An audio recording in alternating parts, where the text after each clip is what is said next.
Kolkata night Riders তাদের squad একেবারে গুছিয়ে নিয়েছে। মোট 25 জন প্লেয়ারকে দলে ভিড়িয়েছে। আমার তো মনে হয় এবারের নিলামে কেকেআর দুর্দান্ত কাজ করেছে। চলুন তাহলে দেরি না করে আপনাদেরকে কেকেআরের এই বছরের পুরো স্কোয়াড আর নতুন প্লেয়ারদের ব্যাপারে সবটা জানিয়ে দিই। কে কত দামে এলো আর কেনই বা তাদের দলে নেওয়া হলো, সব খুঁটিনাটি জানতে পারবেন। ভিডিওটা কিন্তু একদম শেষ পর্যন্ত দেখবেন। আর হ্যাঁ, যদি ভিডিওটা ভালো লাগে একটা লাইক করে চ্যানেলটা সাবস্ক্রাইব করে নেবেন। কিন্তু যদি আপনি মন থেকে কলকাতা নাইট রাইডার্স ফ্যান হয়ে থাকেন, কেকেআরকে ভালোবেসে থাকেন, তাহলে অবশ্যই এই ভিডিওটিতে একটা লাইক করে দেবেন এবং কমেন্টে আমি কেকেআর লিখে জানাতে ভুলবেন না। প্রথমে আসি সবচেয়ে বড় বায়ের কথায়, ক্যামেরন গ্রিন। কেকেআর তাকে নিয়েছে 25.2 কোটি টাকায়। সত্যি বলতে আমার মনে হয়েছিল কেকেআর ওকে নেবেই। একজন টপ ক্লাস অলরাউন্ডার যিনি ব্যাট বল দুটোতেই সমানভাবে কার্যকরী। গ্রিনকে পেয়ে কেকেআরের টিম ব্যালেন্স অনেক বেড়ে গেল। এটা কিন্তু দারুণ একটা বাই। এরপরেই যে বড় প্লেয়ারকে কেকেআর নিল তিনি হলেন শ্রীলঙ্কার স্পিড স্টার মাথিসা পথিরানা। 18 কোটি টাকা খরচ করে কেকেআর তাকে দলে নিয়েছে। আমার মতে কেকেআরের জন্য পথিরানাকে নেওয়াটা খুবই দরকার ছিল। আইপিএলের মতো মঞ্চে ওভারসিজ পেসারদের মধ্যে পথিরানা একজন প্রমাণিত প্লেয়ার।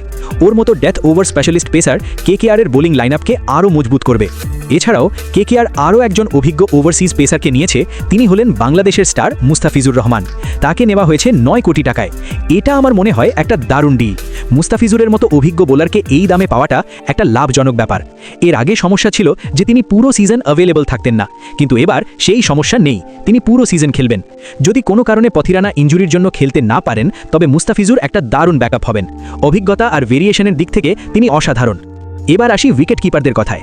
কেকেআর এবার মোট 3 জন উইকেট কিপারকে দলে নিয়েছে। ফিন অ্যালেন, নিউজিল্যান্ডের এই ব্যাটারকে কেকেআর মাত্র 2 কোটি টাকায় কিনেছে। আমার মনে হচ্ছিল কেকেআর তাকে নেবেই। অ্যালেন এমন একজন প্লেয়ার যিনি যদি একবার সেট হয়ে যান তাহলে সেঞ্চুরিও করতে পারেন। শুরু থেকেই তিনি মারমুখী ব্যাটিং করতে পারেন, যা কেকেআরের টপ অর্ডারে একটা এক্স ফ্যাক্টর যোগ করবে।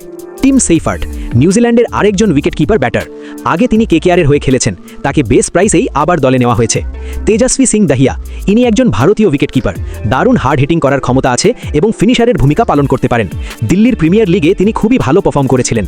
আর অলরাউন্ডার হিসেবে কেকেআর একজনকে দলে নিয়েছে, তিনি হলেন রচিন রবীন্দ্র। আপনারা তাকে চেন্নাই সুপার কিংসের হয়ে খেলতে দেখেছেন। তাকেও বেস প্রাইসে দলে ভিড়িয়েছে কেকেআর। রচিন রবীন্দ্রকে পেয়ে কেকেআরের অলরাউন্ডার ডিপার্টমেন্ট ওভারসিজ দিক থেকে পুরোপুরি কমপ্লিট হয়ে গেল। এবার নজর দেওয়া যাক ভারতীয় প্লেয়ারদের দিকে। ব্যাটাররা, রাহুল ত্রিপাঠী, কেকেআরের পুরানো প্লেয়ার। রাহুল ত্রিপাঠীকে আবারও দলে ফিরিয়েছে কেকেআর। তাকেও বেস প্রাইসে কেনা হয়েছে। কেকেআরের হয়ে তিনি আগে অনেক ভালো পারফর্ম করেছেন, যা আমাদের সবার মনে আছে। সার্থক রঞ্জন, দিল্লির প্রিমিয়ার লিগের সেকেন্ড হাইয়েস্ট রান স্কোরার। ইনি একজন ভালো ওপেনার এবং খুবই সলিড ব্যাটিং করেন। বোলার ও অলরাউন্ডাররা, দক্ষ কামরা, বলা হচ্ছে ইনি একজন অলরাউন্ডার এবং লেগ স্পিনার। কেকেআর তাকে দলে নিয়েছে। আকাশদীপ, ইনি একজন প্রমাণিত প্লেয়ার এবং টেস্ট ক্রিকেটে ভালো পারফর্ম করেছেন। বহুদিন পর বাংলার কোনো প্লেয়ার কেকেআরে এলো। বাংলার ফ্যান হিসেবে এটা কিন্তু খুব ভালো খবর। কার্তিক ত্যাগী, ফাস্ট বোলার হিসেবে পরিচিত, তাকেও কেকেআর বেস প্রাইসে দলে নিয়েছে। প্রশান্ত সোলাঙ্কি, লেগ স্পিনার, এর আগে চেন্নাই সুপার কিংসের হয়ে খেলেছেন। কেকেআর তাকেও কিনেছে। সব মিলিয়ে কেকেআরের এই বছরের স্কোয়াড নিয়ে আমি ব্যক্তিগতভাবে খুব বেশি এক্সাইটেড। আশা করি এবারের আইপিএলে কেকেআর দুর্দান্ত পারফর্ম করবে। তো বন্ধুরা, কেকেআরের এই স্কোয়াডটা আপনার কেমন লাগলো? নিলামে কেকেআরের পারফরমেন্স নিয়ে আপনার কি মতামত? অবশ্যই নিচে কমেন্ট করে আমাকে জানাতে ভুলবেন না। আর ভিডিওটি ভালো লাগলে লাইক ও শেয়ার করবেন। আবার কথা হবে।